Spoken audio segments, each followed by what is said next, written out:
Sur une route rurale de l'Arkansas, sous une pluie battante, la colonelle Maya Jackson, héroïne militaire décorée, se retrouve plaquée contre le capot de son SUV, menottée sans justification par un policier dont l'autorité transpire le préjugé. Ce qui aurait pu n'être qu'un épisode de profilage racial révoltant se transforme soudain en un moment historique. Car Maya, avec le calme stratégique forgé sur les champs de bataille et dans les couloirs du Pentagone, compose un numéro. Ce simple geste déclenche une réaction militaire et fédérale d'une ampleur sans précédent. Voici l'histoire d'une femme confrontée à l'injustice, qui utilisa son intelligence, sa dignité et un système qu'elle-même avait contribué à façonner, pour renverser le cours des événements. Prépare-toi à un récit qui ne se contentera pas de t'indigner, mais qui t'inspirera à croire en la puissance de la résistance stratégique.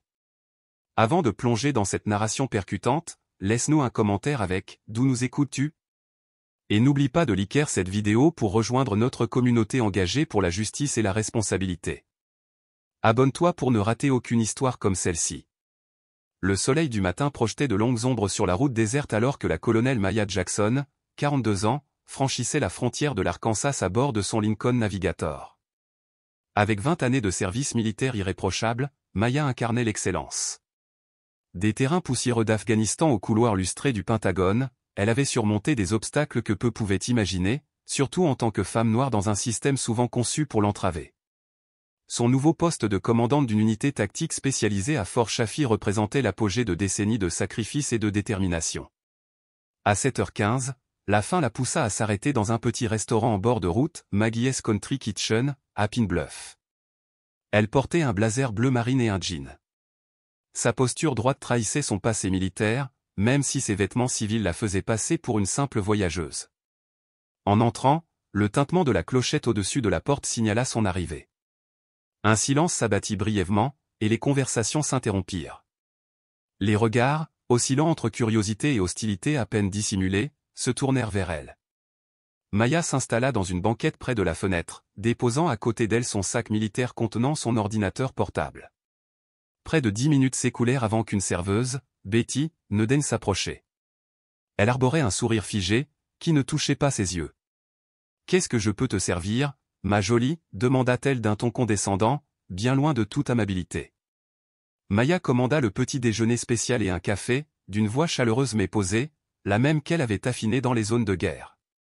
Alors que Betty repartait, Maya perçut un murmure venant d'une table proche. « Maintenant, elles viennent jusque dans notre ville. » Les ricanements qui suivirent lui rappelèrent son enfance dans le South Side de Chicago. Là-bas, son père, vétéran du Vietnam, lui avait appris à garder la tête haute face à l'adversité. « Ils essaieront de te faire sentir inférieur, » lui disait-il. « Mais tiens-toi droite, et laisse ton excellence parler pour toi. » Cette leçon l'avait guidée à travers l'académie militaire de West Point, où elle s'était classée 4e de sa promotion, malgré ceux qui lui conseillaient une voie plus accessible. Elle l'avait portée durant 2 missions en Afghanistan, où elle avait reçu une étoile de bronze pour bravoure sous le feu ennemi, et elle l'avait gardée bien ancrée en elle en naviguant les jeux politiques complexes du Pentagone. Pendant qu'elle prenait son petit déjeuner, son téléphone vibra. C'était un message de sa fille Amara, 17 ans, qui vivait avec sa tante en Virginie. « Mon entretien avec Princeton est confirmé. » Maya sourit, émue, et répondit avec des mots d'encouragement. Elle termina son repas rapidement, laissant un pourboire généreux malgré le service glacial. Une autre leçon de son père, la dignité ne se négocie jamais. Ne leur donne jamais une excuse pour justifier leur traitement.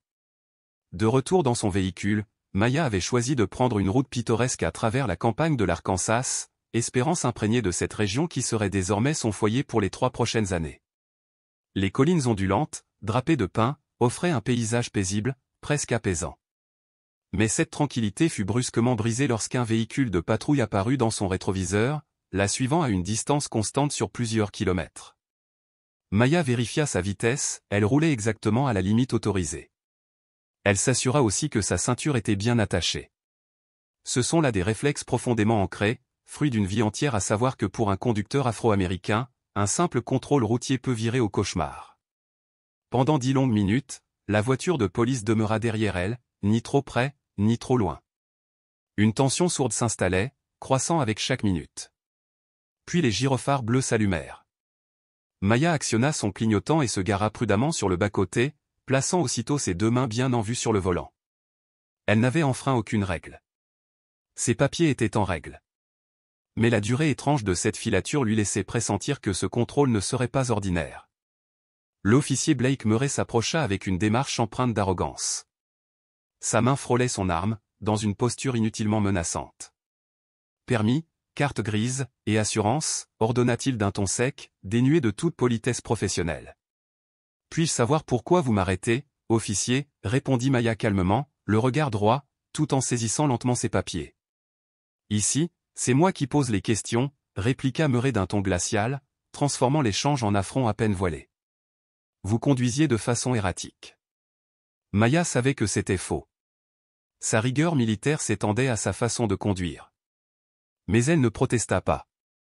Elle hocha simplement la tête et lui remit son permis, sa carte grise et sa carte d'identification militaire, consciente que contester ne ferait qu'aggraver les choses. Murray scruta les documents avec un scepticisme exagéré, haussant les sourcils à la vue de son grade. « Colonel ? C'est élevé pour quelqu'un de ton âge », lança-t-il avec une insinuation mal placée, comme si ses papiers étaient faux. « Oui, monsieur. 20 ans de service, 2 missions de combat », répondit Maya avec fermeté, enregistrant mentalement son nom, Blake Murray, matricule 4872.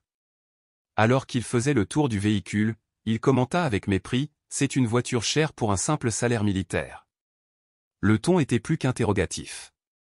C'était une accusation déguisée. Lorsqu'il mentionna des rapports faisant état de trafiquants de drogue utilisant ce type de voiture, Maya sentit le poids familier du préjugé racial s'abattre sur elle. Pourtant, son visage resta impassible. Un deuxième agent arriva. L'officier Harris. Sans donner d'explication, Murray lui ordonna de sortir du véhicule. « Suis-je en train de refuser d'obtempérer » demanda Maya, d'une voix ferme mais respectueuse. La réponse fut brutale. Murray ouvrit violemment la portière et aboya, dehors. Les mains bien visibles. Maya obéit avec la précision d'un entraînement militaire, tout en annonçant calmement qu'elle portait une arme de service conformément aux régulations militaires. Mais au lieu de suivre le protocole, Murray dégaina son arme en hurlant, « Pas un geste !» Une escalade aussi soudaine qu'injustifiée. Harris tenta de l'apaiser, mais Murray ne l'écouta pas. Il plaqua Maya contre le capot, la menotta avec une force excessive, son genou enfoncé dans son dos. Sous une pluie battante, il fouilla son véhicule, jetant au sol ses uniformes et ses médailles, les laissant s'embourber dans la boue. De l'autre côté de la rue, une petite foule s'était formée. Des passants filmaient la scène avec leur téléphone. Maya, toujours calme, activa discrètement la fonction d'enregistrement d'urgence de sa montre militaire, transmettant chaque seconde de l'incident à un serveur sécurisé du Pentagone. Puis elle demanda à passer un appel, un droit que Murray tenta de lui refuser. Ce fut Harris, cette fois, qui intervint enfin. Avec le téléphone en haut-parleur, Maya déclara d'une voix ferme. « Appelle le général Richardson. » La voix grave et autoritaire du général Marcus Richardson, l'officier afro-américain le plus haut gradé de l'état-major interarmé, répondit immédiatement. Maya utilisa un code précis, limpide comme une lame. Colonel Maya Jackson, matricule 87 542 103, mise en œuvre du protocole de sauvegarde. Coordonnées transmises. D'un ton calme, elle ajouta. L'état de Cherokee est compromis. Je demande une supervision aigle. Moins de 15 secondes plus tard, la ligne fut coupée. Mais l'appel avait suffi, elle venait d'activer un protocole de protection conçu pour les officiers militaires de haut rang confrontés à un abus d'autorité. Mercé, moqueur et arrogant, ignorait totalement qu'il venait de déclencher une alerte de sécurité nationale. Au Pentagone, le général Richardson réagit avec une efficacité foudroyante. Il établit une ligne directe avec le gouverneur de l'Arkansas, mobilisa le FBI et la police militaire de Fort Chaffee. Les satellites furent repositionnés pour surveiller la scène. À Pine Bluff, la chef de la police, Gloria Rollins, reçut un appel urgent du Pentagone. On l'informa que la détention de Maya constituait un incident de droit civique, aux implications de sécurité nationale. Pendant ce temps, sur la route, le silence fut déchiré par le grondement des hélicoptères Black Hawk.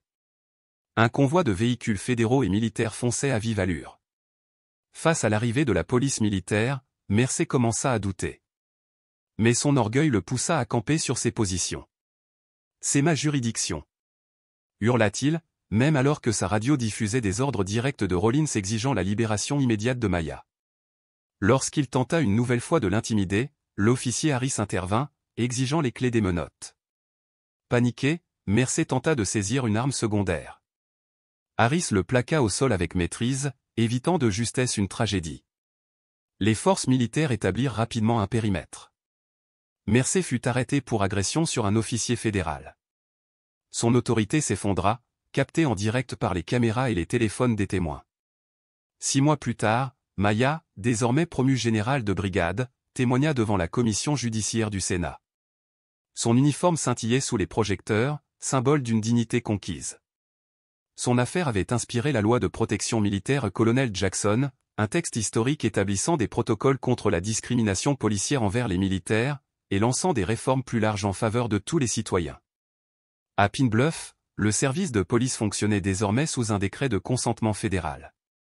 Une nouvelle chef, résolue à la réforme, y avait pris la tête. 1 an plus tard, de retour chez Maggie's Country Kitchen, Maya commanda le même petit déjeuner qu'avant. Elle remarqua les affiches prônant l'unité communautaire, accrochées au mur du restaurant, désormais sous une nouvelle direction. Une jeune officière de l'armée de l'air s'approcha d'elle, émue. « Votre résistance a changé la manière dont on nous traite. » Alors qu'elle roulait sur la route où tout avait commencé, Maya songea à l'appel qui avait tout bouleversé. Pas seulement celui qui avait alerté le Pentagone, mais celui qui avait résonné dans la conscience collective du pays, appelant à la responsabilité là où régnait autrefois le pouvoir aveugle. L'histoire du colonel Maya Jackson nous rappelle que le changement ne surgit pas toujours dans le fracas, mais parfois dans le calme stratégique de ceux qui refusent d'être réduits au silence. Son courage transforma un moment d'injustice en un mouvement de justice. Elle prouva qu'une seule personne, armée de dignité et de stratégie, peut défier des systèmes entiers. Et toi, qu'est-ce qui t'inspire dans son parcours?